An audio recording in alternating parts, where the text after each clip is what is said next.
Na edição de hoje, entre a parceria do Real Time 1 com a ANAMID, que é a Associação Nacional do Mercado e Indústria Digital, nós vamos falar sobre tendência de conteúdo e comportamento digital. A gente já falou sobre um outro aspecto um pouco parecido com este tema lá atrás, mas não custa nada a gente olhar um outro lado da questão e para isso a gente convidou o Sebastião Ribeiro, que a gente vai fazer conexão agora, lá com o Rio Grande do Sul, direto para o sul do Brasil. Sebastião, você estava me falando na prévia que tá frio aí, hein? Tá fazendo uma inveja para Manaus. Conexão linda desse Brasilzão, né? Sim, aqui tá frio, tá cerca de 15 graus, uma chuva que não para, né? E alegria poder falar com vocês aí. Esse calorão eu ainda quero conhecer. Não sou muito fã do calor, mas tenho muita vontade de conhecer aí Manaus e a Amazônia em toda. Você tem que vir para conhecer Garantido e Caprichoso lá na Ilha de Parintins, aí que você falou que você tem vontade. Amo, sou caprichoso, total. Sou gremista caprichoso. Que maravilha. Eu vou ficar do outro lado da agremiação, vou ficar lá com Garantido, mas você vai ser sempre muito bem-vindo quando comparecer por aqui. Obrigado. Fica lá com o boi contrário, fica. Ele já tem a percepção de como o conflito corre por aqui. Somos bem treinados no Grenal aqui, né? Então, por isso, talvez, assim, eu peguei essa paixão realmente por esse festival. É um dos planos de vida que eu tenho aí para ir um dia. E a gente vai te esperar por aqui. Explicar para você, internauta, que o Sebastião Ribeiro ele é CEO da Cartola Conteúdo e presidente da Especial ANAMID do Rio Grande do Sul. E é por isso que a gente vai falar sobre tendências de conteúdos e comportamento digital com ele. Sebastião, quando a gente fala sobre tendências de conteúdo, é uma questão de que a gente precisa ficar observando a percepção daquilo que está viralizando, ou eu estou falando uma besteira absurda aqui para você? Não está falando besteira, não. Vamos começar, então, falando que quando a gente fala conteúdo, o que eu quero me referir a despeito de outras interpretações e outras abordagens, né? Mas quando a gente fala em conteúdo, no meu entendimento, eu trabalho há mais de 10 anos com isso, eu estou falando sobre aquele conteúdo que talvez a gente possa chamar ele de editorial, mas basicamente por tudo aquilo que a gente consome e vê na internet de uma forma espontânea. Né? Aquilo que não é propaganda, aquilo que não é interruptivo, né? O conteúdo, aquele pedaço de imagem, de texto que a gente consome por livre e espontânea vontade. E, obviamente, aqui, a gente falando de marketing de conteúdo, a gente se aproxima um pouco, vai falar um pouquinho sobre como o conteúdo de marca, né, o branded content, e como as marcas podem aproveitar os conteúdos de pessoas, de organizações que já estão pela internet, redes sociais, enfim, né? Agora sim, né? Quando a gente fala assim em viralizar, é até engraçado, porque tem alguns estudos que mostram que o processo de disseminação do conteúdo ele não é tão viral, né? O vírus foi o que a gente viu aí com o Covid-19, que um passa para dois, que dois passa para outros dois, e quando vê você tem uma coisa exponencial, né? E a disseminação do conteúdo, principalmente em larga escala, normalmente ela sempre passa por um grande canal, né? Ou um canal muito influente e relevante. Então, de certa maneira, muitas vezes, é um processo mais semelhante à disseminação do cólera, por exemplo, né? Que ela vem por uma tubulação, né? Então, ela para ser distribuída não é de 1 para 2, de 1 para mais 2, mas ela é distribuída normalmente por um canal mais potente, ou seja, às vezes isso é um influenciador, às vezes isso é um canal mais potente, e isso que ajuda a dar ignição nesse conteúdo. Né? E sim, as marcas têm que ficar de olho para ver como não só atingir mais gente, mas sim atingir aquelas pessoas com mais influência, e para que as ações não virem ações de conteúdo só de awareness, ou seja, que é importante, né?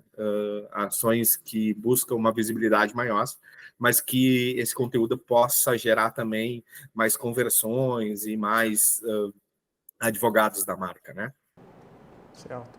E como identificar essas tendências? É aí que entra o trabalho do mercado profissional, que é o que você representa muito bem aí.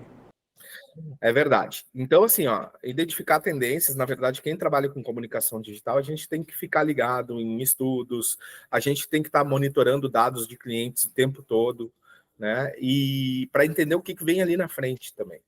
Então, como a gente normalmente faz no dia a dia de uma agência, né? Aqui eu sou CEO da Cartola Conteúdo, que trabalha com conteúdo mais editorial, e da Manita Marketing, que trabalha com conteúdo mais lato sensu, com comunicação 360, né?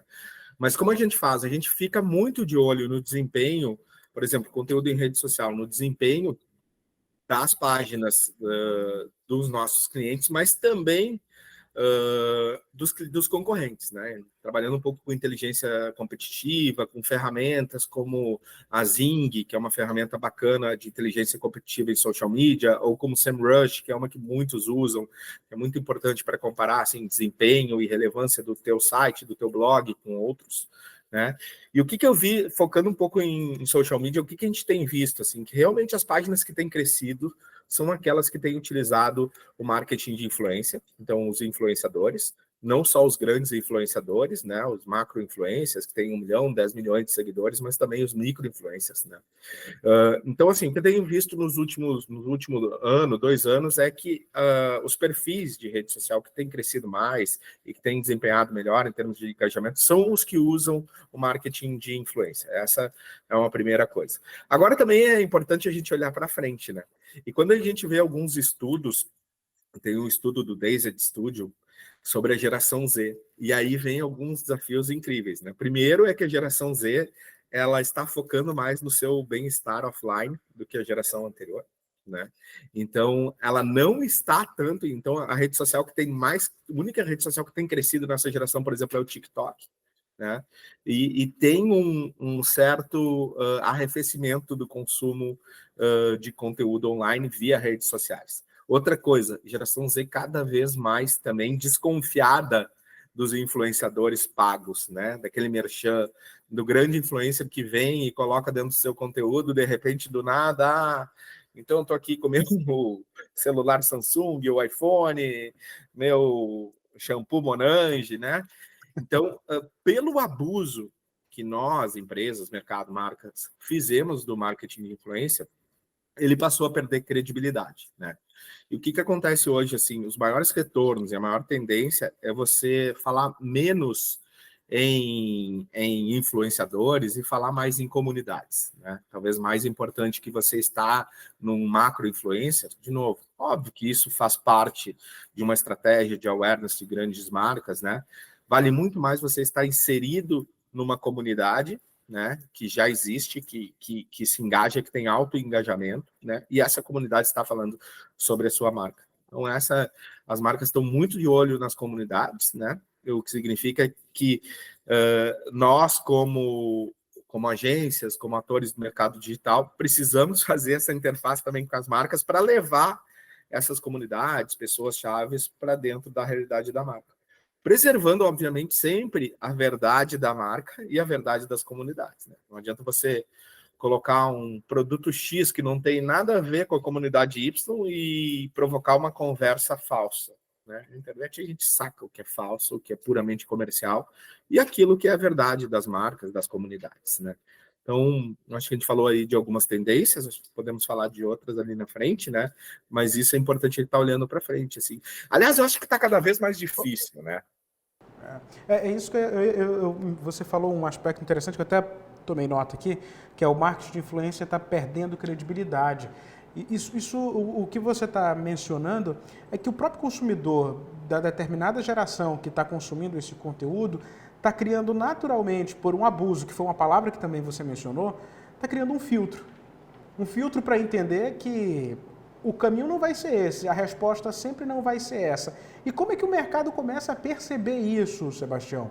Porque parece que está todo mundo numa corrida, é a terceira vez que eu utilizo essa expressão aqui, mas ela é muito séria. Está todo mundo, parece que numa corrida pelo ouro, observando que o marketing digital pode ter essa possibilidade, essa vantagem. Mas a gente pode estar correndo por trás de um ouro falso.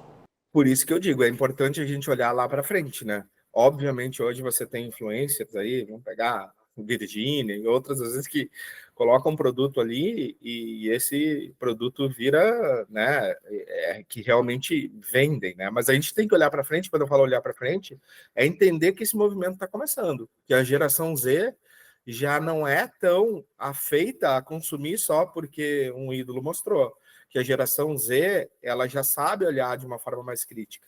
E mais ainda, a geração Z, isso é uma coisa importante também, que eu achei incrível, os dados do...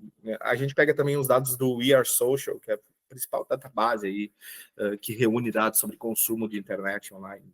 A gente tem um problema já faz tempo, é que o nosso tempo diário de possibilidade de consumir conteúdo ele não vai passar das 12 horas, porque a gente dorme, a gente come. Eu estou falando 12 horas lá em cima, né? Porque, na verdade, a gente dorme, a gente come, a gente tem um limite de horas por dia que a gente pode ficar conectado. E o que acontece? O volume de conteúdo que a gente tem na internet como um todo, seja dados, redes sociais, etc., ele se multiplica de uma forma exponencial. O que acontece, então? A gente tem cada vez mais conteúdo disponível, mais canais disponíveis para um tempo de consumo limitado. Então, por isso é cada vez mais difícil a gente fazer marketing digital, né? Isso que eles chamam de content shock, que é isso, né? Sim, está cada vez mais difícil você ganhar 1 segundo, 10 segundos da atenção do consumidor, né? Tem cada vez mais oferta e uma demanda que é biologicamente limitada, que é a nossa capacidade de consumir diariamente, de estar conectado. Então, por isso que é cada vez mais difícil. Para tornar tudo mais complexo, também um estudo recente da We Are Social mostra que as conversas no ambiente digital estão cada vez mais fragmentadas. Elas começam numa rede, às vezes elas começam no Instagram, percorrem no Messenger, e por isso a corrida das empresas para centralizar, por exemplo, o saque, os canais, né, de atendimento. Mas, assim, para a geração Z e para as novas gerações, isso é comum, né, é corrente. E para as empresas, o que isso significa? Que é mais difícil, mais caro capturar a atenção, né? É mais caro pagar por um anúncio, por exemplo. E pior, tu tem que estar presente em mais canais, né?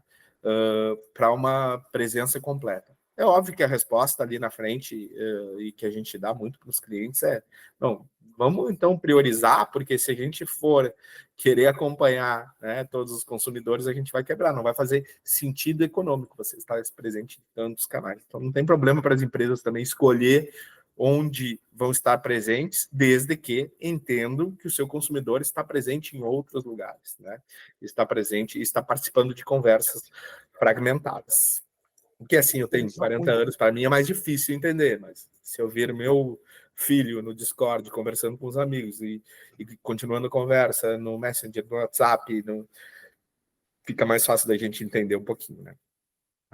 Você me fez lembrar de um aspecto de quando eu comecei na televisão, Sebastião. A gente dizia assim, seu texto tem que abrir de uma forma muito impactante ou com uma imagem que prenda a imagem a atenção do telespectador, porque em 3 segundos ele muda de canal, ele vai zapear.